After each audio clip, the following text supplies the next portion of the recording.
industry that in the next 1 year, the vast majority of programmers will be replaced by AI programmers. We also believe that within 1 year, you will have graduate-level mathematicians that are at the tippy top of graduate math programs. So that's 1 year, okay?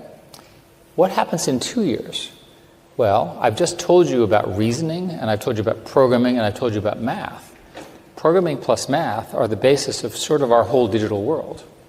So the evidence and the claims from the research groups in OpenAI and Anthropic and so forth is that they're now somewhere around 10 or 20% of the code that they're developing in their research programs is being generated by the computer.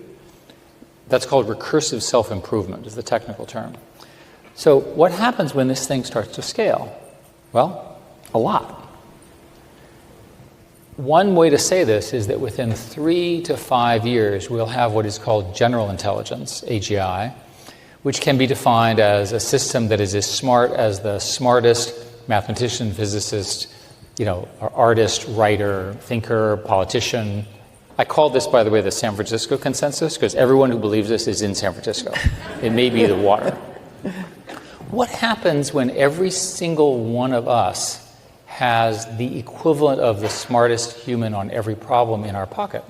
But the reason I want to make the point here is that in the next year or two, this foundation is being locked in, and we're not going to stop it. It gets much more interesting after that. Because remember, the computers are now doing self-improvement. They're learning how to plan, and they don't have to listen to us anymore. We call that superintelligence, or ASI, artificial superintelligence. And this is the theory that there will be computers that are smarter than the sum of humans. The San Francisco consensus is this occurs within 6 years, just based on scaling.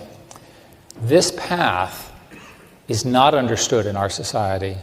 There's no language for what happens with the arrival of this. That's why it's underhyped. People do not understand what happens when you have intelligence at this level, which is largely free.